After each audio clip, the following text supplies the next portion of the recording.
अस्सलाम वालेकुम। सर शाहिद आपकी खिदमत में हाजिर है और एक नई वीडियो है जो इस साल क्या हर साल ही वो बहुत ज्यादा इम्पोर्टेंट होते हैं और इसमें हमें करना क्या होता है। मैथमेटिकल इंडक्शन में दो प्रिंसिपल होते हैं हमारे पास। एक प्रिंसिपल होता है एन को 1 रखना और सेकंड में होता है कि आपने टी एन टर्म में k+1 रख के दोनों साइडों पे एक स्टेप के बाद ऐड करना होता है और एक ऐसी शक्ल लेके आनी होती है जिसमें आपका क्वेश्चन का जो एसएन है वो दोबारा बनना चाहिए। लेकिन इस सिलसिले में हमने जो किया है वो ये किया है कि एक एग्जाम्पल है। बहुत से बच्चों ने पूरी एक्सरसाइज को कर लिया होगा, रट लिया होगा या फिर नहीं किया होगा, लिहाजा नहीं किया तो कर लीजिएगा और अगर किया है तो एग्जाम्पल कई बच्चे नहीं करते। और याद रखें कि ये एग्जाम्पल जो है वो मेरे पास 2015 तक के पेपर मौजूद थे और उनमें मैंने देखा है कि ये 2007 में आया है, 12 में आया है, 13 में आया है और यकीनन हो सकता है कि इसके बाद भी ये क्वेश्चन बहुत बार आया हो।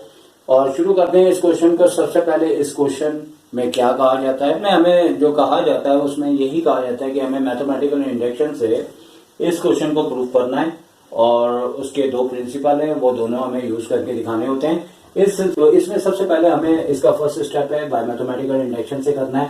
पहला प्रिंसिपल ये होता है कि इसमें हमने एन को हमेशा 1 रखना होता है। पुट करेंगे एन की वैल्यू इन अबव स्टेटमेंट। ये क्वेश्चन हमारे पास एक स्टेटमेंट में ही कहलाता है और इस स्टेटमेंट के अंदर हमने ये दो हिस्से लेने होते हैं। ये टीएन कहलाता है, यानी कि ये क्वेश्चन ज्यादातर एपी से, जीपी से, एचपी से रिलेटेड दिए जाते हैं और उन्हीं क्वेश्चंस को हमें मैथमेटिकल से इंडक्शन से चेक करना होता है कि आया ये क्वेश्चन बिल्कुल करेक्ट है और उसका 2 स्टेप से पता लग जाता है कि वो ठीक है। बुक के तमाम क्वेश्चन ट्रू है और प्रूव होने वाले हैं। अब हमने ये दो हिस्से यहाँ पे ले लिए जैसे कि हमने दिखा दिया और एन की जगह हमने 1 रखना है, इधर भी 1 रखना है और यहाँ तमाम जगह 1 रखना है। और 1 रखने के बाद हमारे पास दोनों साइडें एक जैसी आनी चाहिए।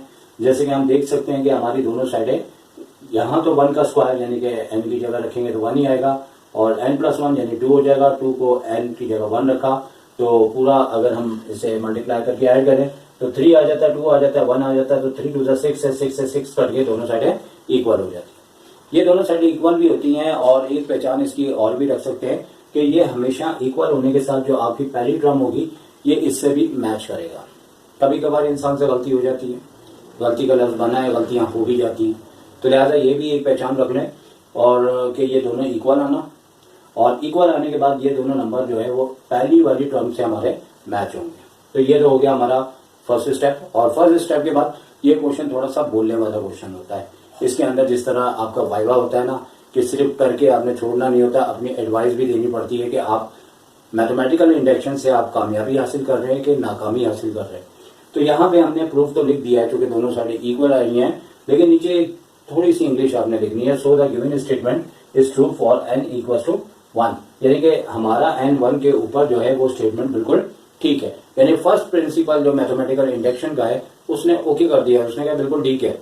लेकिन सेकंड स्टेप टेक्निकल होता है और थर्ड स्टेप इसका मैथमेटिकल इंडक्शन का सेकंड प्रिंसिपल होता है जो इसे फाइनली हाई लेवल के ऊपर चेक करता है कि ये क्वेश्चन ठीक है कि गलत है।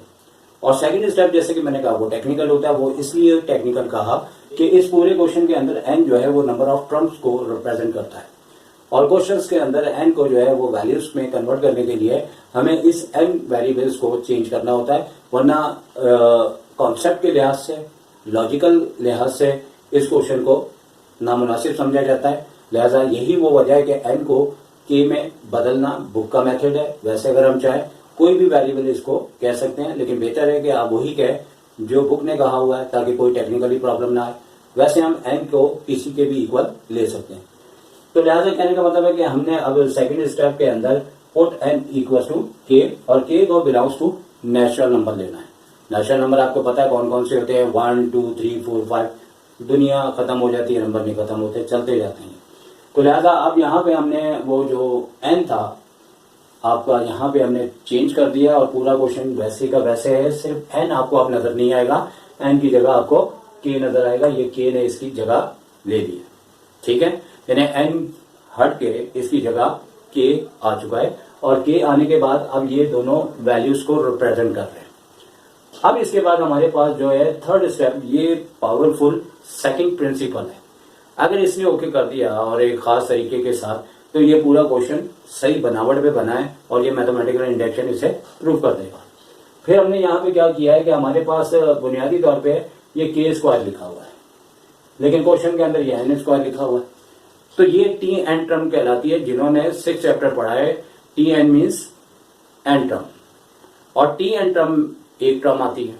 1 लिखे तो 1 टर्म आती है, 2 लिखे तो 2 टर्म आती है, 3 लिखे कोई भी लिखे वो टर्म आती है। लेकिन हमारी जो राइट हैंड साइड है, जो कि अभी तो के में बदल चुका हुआ है, लेकिन जब यहाँ एन में था तो ये हमारा एस एन होता है, यानी सम ऑफ एन टर्म। यानी अगर हम 2 लिखते हैं तो वो 2 टर्म का सम बताता है, 3 लिखते हैं तो 3 टर्म का सम बताता है। तो ये एपी के हिसाब से ये क्वेश्चन है, और इसको हमने अब करना क्या है कि यहाँ पे जो भी लिखा है एन लिखा है, तो एन के अंदर हमने k+1 रखे और स्क्वायर, चूंकि यहाँ पे जो भी लिखा होगा जहां जहां एन होगा वहां k+1 लिख के उसका स्क्वायर करेंगे, और स्क्वायर करने के बाद हमें इसमें यानी कि जो नंबर 1 हमने कहा है, दोनों साइड इसको ऐड कर देंगे, और ऐड करने के बाद आप देखेंगे ये पूरा का पूरा वैसे ही रहा और ये वैसे ही रहा, और यहाँ पे हमने k+1 का होल स्क्वायर ऐड किया। और एक बात याद रखनी है कि आपने यहाँ पे इक्वल टू नहीं डालना, आपकी कॉपी की स्पेस खत्म हो जाती है। हमने इसको लिखने के बाद ये इक्वल टू यहाँ नहीं बल्कि यहाँ, और बिल्कुल इधर भी ना लिखें, थोड़ा आगे करके लिखें। इसका मतलब है ये इसका लेफ्ट है और दोबारा लिखने की जरूरत नहीं है, ये इसका राइट है। और इस राइट के ऊपर अब चूंकि वर्किंग होनी है तो ये राइट को लेके चलेंगे। अब यहाँ पे क्या हो रहा है कि यहाँ पे ये तो ऑलरेडी जो लिखा था वही आ गया, और लेफ्ट पे जो हमने ये टर्म निकाली होती है वो राइट में भी ऐड करते हैं। और ये मैथ्स का रूल है कि कोई भी चीज ऐड करो दोनों साइड करो, और कोई भी चीज सब्ट्रैक्ट करो दोनों साइड करो, कोई भी मल्टीप्लाई करो दोनों साइड करो, कोई भी ऐड करो, मल्टीप्लाई करो, डिवाइड करो, दोनों साइड करो। यानी ये एक तरह से पक्का मुसलमान है, यानी कि लेफ्ट और राइट का कभी भी हक नहीं मारता। ठीक है, अगर हम लेफ्ट पे मल्टीप्लाई करते हैं तो राइट में ना करें, ये गलत है और पूरा क्वेश्चन क्रॉस हो जाएगा। और वैसे भी हमारी जिंदगी का भी ये रूल है कि हम जहां जहां पे भी दुनिया के अंदर काम करते हैं वो 2 साइडों के लिहाज से करते हैं। क्योंकि फॉर एग्जाम्पल अगर हम कहीं जाके कोई चीज खरीदते हैं तो वो हमसे पैसे ले रहा होता है और वो उसके बदले में उस मालियत की चीज हमें दे रहा होता है। तो यानी कि हमने अगर 100 रुपए तक की मालियत की कोई चीज दी, बल्कि 100 रुपए दिए, तो उसने 100 रुपए की मालियत की चीज हमें दी, यानी एड ऑन बोथ साइड। और अगर हमने फर्ज करें कुछ दिया है यानी कि घटाया है, तो वो माइनस हमने पैसे किए हैं, उसने अपनी चीज को किया है। लेकिन दोनों साइड पे अगर कम हो रहा है तो दोनों साइड हो रहा है, अगर दोनों साइड ऐड हो रहा है तो दोनों साइड आ रहा है। बस ये है कि शक्ल डिफरेंट है लेकिन मालियत उसकी सेम है। वही चीज हमारी जिंदगी के अंदर, मैथ्स के अंदर भी वही होता है, जिंदगी में भी वही होता है। तो लिहाजा अब यहाँ पे आते हुए जब हमने ऐड किया तो यहाँ पे मैथ्स में तमाम मैट्रिक की फैक्टराइजेशन एलसीएम से वास्ता आपका पड़ेगा। अब चूंकि इसके अपॉन में तो 1 है, यहाँ पे 6 है, तो हमें फौरी तौर पे इसका एलसीएम ले लेना है जो कि 6 आएगा। ये तो सेम टू सेम नीचे उतर आएगा, 6 से 6 कैंसिल होके 1 आता है। 1 तो आपको पता है यूनिटी होता है, 1 किसी को नुकसान नहीं देता। x 1 जा x, x आ गया, 2 1 जा 2, 2 आ गया। समझ आई? तो 1 को यूनिट कहते हैं और यूनिट से यूनिटी भी नजर आ रही है कि 1 एक ऐसा नंबर है जो किसी का दिल नहीं तोड़ता। जो उससे मल्टीप्लाई होता है वो कहता है तुम आ जाओ मैं चले जाता हूँ। तो लिहाजा यहाँ पे जब हम 1 से मल्टीप्लाई करेंगे तो ये सारे का सारा यहाँ तक सेम रहेगा। लेकिन क्योंकि इसके अपॉन में 1 था तो 1 6 6 और 6 से हमने इसको मल्टीप्लाई किया। और बहुत से इस तरह के क्वेश्चन है जहाँ एलसीएम आ रहा है, आप एलसीएम ले लीजिएगा, 5th 6th में बहुत पढ़ाया जाता है। ठीक है, तो अब उसके बाद हमने यहाँ पे इन दोनों में से कॉमन लेना है, और कॉमन यहाँ पे सिर्फ और सिर्फ k+1 आ रहा है जो कि इधर भी लिखा है और इधर भी लिखा है।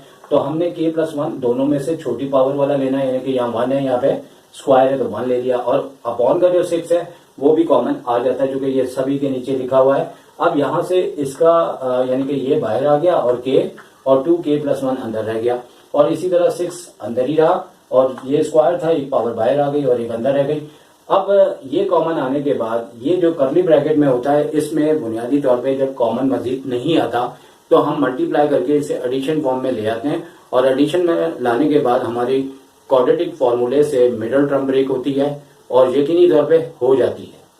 तो हमने k को इससे इन दोनों से मल्टीप्लाई किया, फिर इस 6 को भी दोनों से मल्टीप्लाई किया, और फिर 6k और 1k 7k हो गया, और लिहाजा कहने का मतलब ये हुआ कि आप मिडिल टर्म ब्रेक की है, जिन्हें आता है उन्हें पता है कि 6 2 12 है और 12 में 4 3 12 होता है, तो हमें प्लस के 7 लाने, एक 4x प्लस का लिया, फिर प्लस का 3x लिया, दोनों में से हमने 2k कॉमन लिया तो k प्लस 2 बच गया, और इधर से भी हमें सिर्फ 3 कॉमन लिया तो k प्लस 2 हमारे पास आ चुका हुआ है, और फर्दर इन दोनों में से कॉमन आया तो k प्लस 2 हमने कॉमन लिया और यहाँ से 2k प्लस का 3 बाकी बच गया। अब इसके बाद जो हमने स्टेप किया है, जैसे यहाँ पे k प्लस 1/6 लिखा है और यहाँ 2 ब्रैकेट में है, बुनियादी तौर पे हमें इस तरह इस शक्ल को लिखना है कि अगर जैसे हमारे पास ये वाली शक्ल है n प्लस 1 2n प्लस 1, तो जिस तरह के इस क्वेश्चन में हम k प्लस 1n की जगह रखते हैं तो हमें वापस भी लेना होता है, और वापसी अगर हो गई तो सेकंड प्रिंसिपल कहेगा आपका क्वेश्चन बिल्कुल बढ़िया है, जबरदस्त किस्म का है, ठीक है ना, तो काम ठीक हो जाएगा फिर हमारा। तो अब हमने क्या किया कि यहाँ पे इसको देखते हुए कि ये शक्ल बननी चाहिए, नीचे 6 आ रहा है मौजूद है, अब l की जगह k प्लस 1 मिला हुआ है, ये वापसी हो जाएगी, जो कि हमने k प्लस 1 रखा था वापसी हो रही है, और यहाँ पे k प्लस 2 है तो हमने इस शक्ल को देखना है, यहाँ n प्लस 1 लिखा है तो हमने क्या करना है कि k प्लस 1 वापसी करनी है और प्लस 1 यहाँ ही रखना है। अगर हम इस जगह पे k प्लस 1 तो हमारे पास क्या होगा n प्लस 1, तो ये रहा n प्लस 1 और ये n है तो ये रहा n। अब 2n प्लस 1 का सिलसिला कैसे होगा कि यहाँ लिखा है 2k प्लस का 3, तो 2k प्लस 2 लिखें और 2 कॉमन ले लें और 1 प्लस 1 जो एक्स्ट्रा है वो यहाँ लिख दें, तो 2 कॉमन लेने के बाद अगर k प्लस 1 की वापसी करें और n दोबारा रख दें तो 2n प्लस 1 हमारी ये शक्ल भी बन गई। अब फोर्थ स्टेप में हमें एक छोटी सी थ्योरी लिखनी होती है जो हम इसे रिमूव करके आपको बता देंगे, और वो इस टाइप के तमाम क्वेश्चन में सेम होती है, यानी कि तो इस तरह से फोर्थ स्टेप आपको हर क्वेश्चन के आखिर में लिखना पड़ेगा, जैसे कि लिखा हुआ है कि given statement is true n equals to k plus 1 by principle of mathematical induction for all positive integral value of n, and में लिख दें प्रूफ्ड। तो उम्मीद है कि ये क्वेश्चन आपको बेहतर समझ आ गया होगा, और इजाज़त चाहते हैं। टेक केयर, अल्लाह हाफिज़।